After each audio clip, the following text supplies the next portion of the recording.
نحمده ونصلي ونسلم على رسوله الكريم اما بعد۔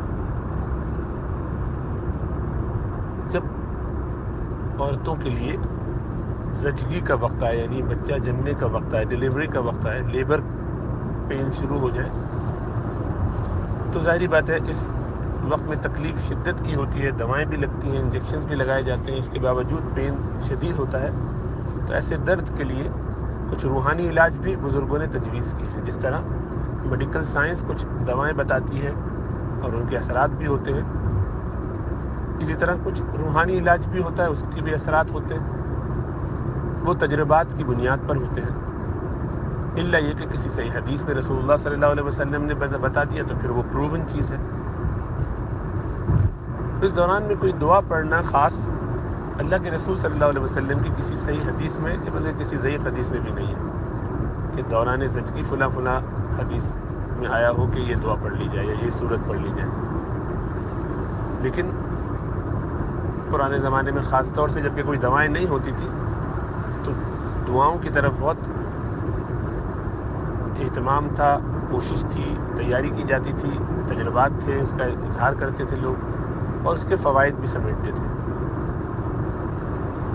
اس میں سورہ مریم کا پڑھنا یا سورہ یوسف کا پڑھنا یا اسی طریقے سے بعض نے کچھ آیات بیان کی، اللہ کے کچھ ناموں کا بھی تذکرہ کیا، لیکن یہ سب چیزیں تجرباتی ہیں، یہ کوئی حتمی چیزیں نہیں ہیں۔ تو اگر کوئی ان کو پڑھنا چاہے اور پڑھے تو کوئی مذائقہ نہیں۔ اب رہا یہ سوال کہ اگر عورت قرآن ایسی حالت میں پڑھے کہ جس میں وہ نیم برہنہ ہے تو ایسا پڑھنا بے ادبی تو نہیں، یہ بے ادبی نہیں ہے، اس لیے کہ جس حالت میں وہ ہے وہ اضطراری حالت ہے، اس کے اختیار سے نہیں ہے بلکہ پریشانی اور مجبوری کی وجہ سے ایسا ہے کہ اس کے علاوہ کوئی چارہ کار نہیں۔ اور مجبوری کے عالم میں وہ چیز جو بے ادبی ہوتی ہے وہ ادب بن جاتی ہے، وہی ادب ہو جاتا ہے۔ یعنی جس حالت میں ہے اس حالت میں کیا کر سکتی تھی یا کیا کر سکتا تھا کوئی مرد اگر ایسے کسی بھی مشکل حالات میں ہو اور وہاں اس کو، تو اس وقت کیا کرنا چاہیے بیسٹ پاسبل سچویشن میں، ان حالات میں وہ کیا کرے جو سب سے مناسب ہو، بس وہی ادب ہوتا ہے۔ ہر وقت کے لیے احکامات بدل جاتے ہیں ضرورت کے حساب سے، مشکلات اور پریشانیوں کو سامنے رکھتے ہوئے۔ چنانچہ ایسی خاص کیفیت میں اگر وہ قرآن کا کچھ حصہ پڑھتی ہے تو پھر سوال یہ کہ کیا جب ناپاکی شروع ہو جائے تو اس میں قرآن پڑھ سکتے ہیں؟ اصلاً تو ناپاکی استحاضہ کی ہو یا حیض کی ہو یا جنابت کی ہو یا نفاس کی ہو، اس میں قرآن نہیں پڑھ سکتے ہاتھ لگا کے، اور زبانی بھی نہیں پڑھ سکتے، قرآن کی تلاوت نہیں کر سکتے۔ لیکن یہاں ایک تو ابتدائی وقت جب کہ وہ درد شروع ہوا ہے، درد ذہ جسے کہتے ہیں، تو اس وقت تو ناپاکی نہیں ہوتی، ہو سکتا ہے کہ بے وضو ہو، وضو نہ کر سکی ہو، باوضو رہی تھی لیکن اب تکلیف و شدت میں وضو ٹوٹ گیا، نیند کا غلبہ ہو گیا، اس میں آنکھ لگ گئی تو وضو ٹوٹ گیا، یا ریح خارج ہوئی اور وضو ٹوٹ گیا، تو اب موقع نہیں ہے وضو کرنے کا، درد کی شدت بھی ہے، تیمم بھی نہیں کر سکتی۔ تو ایسی صورت میں بے وضو قرآن پڑھنا بالکل درست ہے۔ قرآن زبانی پڑھنا بے وضو جائز ہے، وہ افضل نہیں ہے، لیکن یہاں مجبوری ہے تو اس لیے اس میں کوئی کراہت بھی نہیں رہے گی۔ کراہت یا ناپسندیدگی تو جب عذر نہ ہو تو ہوتی ہے۔ اب یہ سوال کہ پھر جب واٹر بریک ہو جائے، جس میں یعنی خون وغیرہ نکلنا شروع ہو جائے، تو اب ناپاکی ہو گئی، اب تو تلاوت نہیں کی جا سکتی، بالکل اب تلاوت نہیں کی جا سکتی، لیکن قرآن کی جن صورتوں کو پڑھنے کو کہا جاتا ہے یا جن آیتوں کا یا جن دعاؤں کا یا جن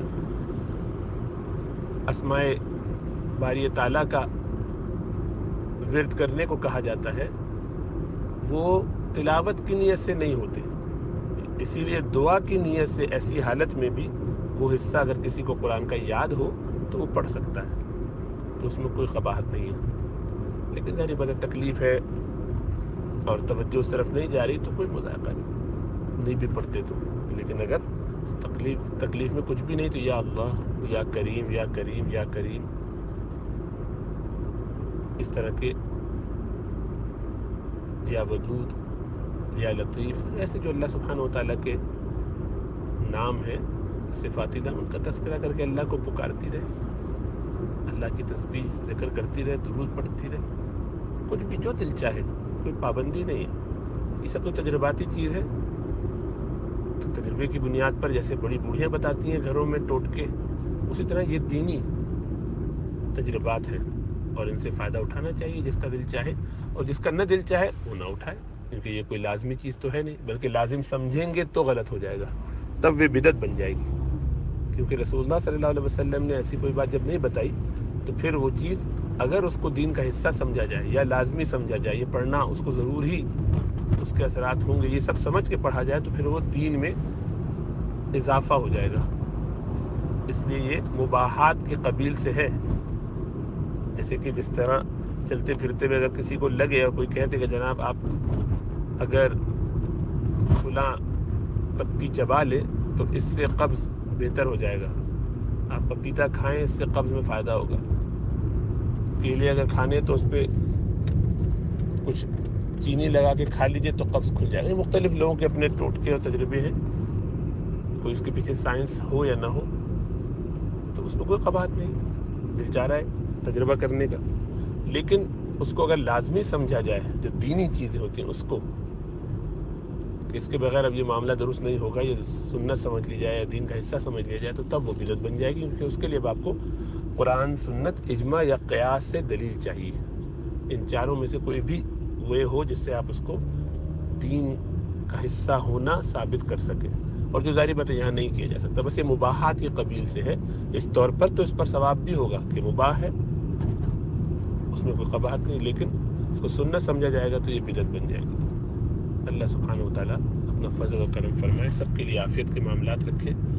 بہت نازک وقت ہوتا ہے، شدت کی تکلیف اور پریشانی ہوتی ہے، ایک طرف یہ درد، دوسری طرف یہ فکر کہ پتہ نہیں بچہ جو دنیا میں اب آ رہا ہے وہ صحت مند ہوگا کہ نہیں، اس کی حیات اللہ سبحانہ و تعالیٰ نے لکھی ہے کہ نہیں، اس کو کوئی پریشانی مشکلات تو نہیں ہوگی، تو اس کو بھی بالکل صحیح سالم دیکھنا چاہتی ہے ماں، اور اپنی فکر بھی. تو دونوں طرف، اور شدت کی تکلیف بھی، تو بہت ہی نازک وقت ہے. اسی لیے بعض روایتوں میں ایسی حالت میں اگر کسی عورت کا خدا نخواستہ انتقال ہو جائے تو شہادت کا درجہ ہے، تو بڑا مقام ہے، بہت اونچا مقام ہے. اور یہی وہ تکلیف ہے کہ جس کی بنیاد پر اس سے پہلے 9 مہینے اور پھر یہ مل کے اس کا مقام اتنا اونچا ہو جاتا ہے کہ باپ باوجود اس کے کہ بہت کما کے لاتا ہے اور ساری زندگی پالتا ہے، وہ اس شفقت کا، اس خدمت کا مستحق نہیں ہوتا جو ماں ہوتی ہے، اور ماں 3 گنا زیادہ ہوتی ہے. ادب دونوں کا ہے برابر، دونوں کو راضی کرنا ہے، لیکن جو صلہ رحمی کرنی ہے، جو اچھے سلوک کا معاملہ ہے، حقوق کی ادائیگی، وہ ماں کے ساتھ زیادہ اسی لیے ہے کہ جو کچھ قربانی وہ دیتی ہے ایسے نازک موقع پر، جس میں اپنی جان کی پرواہ کیے بغیر، وہ حقیقت یہ ہے کہ بہت بڑا کارنامہ ہے. اس بنیاد پر عورت کی جو عظمت ہے اس کا کوئی مرد مقابلہ نہیں کر سکتا. اللہ سبحانہ و تعالی ہمیں سمجھ اور شعور عطا فرمائے، اور ہماری بیٹیوں کو، بہنوں کو، خواتین کو، جو مسلمان خواتین ہیں ان کو اس کی اہمیت ان کے دلوں میں بٹھائے، انہیں اندازہ ہو کہ یہ کتنا بڑا کارنامہ ہے جو وہ انجام دیتی ہیں. اسی لیے اللہ کے رسول صلی اللہ علیہ وسلم نے ان عورتوں کو پسند فرمایا، اور ان پہ آپ فخر فرمائیں گے کہ جن کے بچے زیادہ ہوں. آج کل عورتوں کے لیے یہ ایک عجیب بات ہے، اجنبی بات ہے، وہ پسند ہی نہیں کرتی ماں بننا. وہ بس 1 دفعہ 2 دفعہ ہو جائے کافی ہے، اس کے بعد ان کو لگتا ہے کہ یہ تو باڈی فگر خراب ہو رہی ہے، ہم اپنی زندگیاں کیوں ان کے چکر میں ہلاک کریں، بس بہت ہو گیا، ایمان پورے ہو گئے، ختم. تو حالانکہ جتنے زیادہ بچے کسی عورت کے ہوں وہ اتنا زیادہ قرب حاصل کرے گی رسول اللہ صلی اللہ علیہ وسلم کا جنت میں، اتنی زیادہ قریب رہے گی نیک لوگوں کے اونچے مقامات پہ، اونچے درجوں میں، یہاں تک کہ اس کی بیٹیاں بھی اگر ہوتی ہوں تب بھی فرمایا جس کی 3 بیٹیاں ہوں اور اس کی وہ تربیت اچھی کر دے تو اس کے لیے وہ جنت میں میرے ساتھ رہے گا. اتنا قریب اس کا پڑوس ہوگا رسول اللہ صلی اللہ علیہ وسلم کے ساتھ، جیسے کہ بالکل نیکسٹ ڈور نیبر، یعنی اسی ویسینٹی میں، اسی ایریا میں رہ رہا ہوگا. رسول اللہ صلی اللہ علیہ وسلم کا پڑوسی ہونا اس سے بڑی کیا سعادت ہوگی. مرد عورت دونوں کو یہ ملے گا. اگر وہ پھر صحابی نے پوچھا اگر 2 ہوں، فرمایا 2 کے لیے بھی ہے. پھر پوچھا 1 تو، فرمایا 1 کے لیے بھی ہے. کتنی فضیلت ہے. ماں بننے کی فضیلت جو ہے وہ ایسی ہے کہ جس کا کوئی مقابلہ عام انسان نہیں کر سکتا. وہ مرد کتنا ہی نیک ہو، اس کی شان جو ماں بننے کی ہے اس کا کوئی مقابلہ نہیں ہے. اسی لیے اس کی اہمیت ہمیں اپنے بچوں کے ذہنوں میں، اپنی بچیوں کے ذہنوں میں اجاگر کرنی چاہیے. ہمیں خود سمجھنا چاہیے، لیکن ہم خود ہی اس کی فکر نہیں کرتے. ہمیں خود ہی اس کا احساس نہیں. ہمیں یہ بیکار کا کام لگتا ہے. یہ لگتا ہے کہ بس عیاشی مردوں کی ہے، ان کو شوق ارمان ہے. وہ مردوں کی عیاشی تو اللہ نے رکھی اسی لیے ہے تاکہ وہ اس ارمان میں یہ کام کریں اور اس طرح سے فائدہ پہنچائیں امت کو اور امت کی کثرت ہو. یہاں تک کہ اللہ کے رسول صلی اللہ علیہ وسلم تو یہ فرماتے ہیں کہ اگرچہ یعنی وہ پورا بنا ہوا بچہ نہ ہو تب بھی اس سے بھی کثرت ہوگی، یعنی اس کے وہ بھی ایک اضافی روح سمجھی جائے گی. اسٹل برتھ ہو گئے تب بھی. تو اللہ سبحانہ و تعالی ہمیں توفیق عطا فرمائے اور فکر نصیب فرمائے کہ ہم اپنے مزاج کو دین کے مطابق ڈھالیں. دین اپنے نفس کی اتباع کرنے کا نام نہیں، میرا دل کیا چاہتا ہے اس کا نام نہیں، مجھے پسند کیا ہے اس کا نام نہیں، بلکہ میرا رب کیا چاہتا ہے، میرے نبی کیا چاہتے ہیں. اللہ ہمیں شعور عطا فرمائے.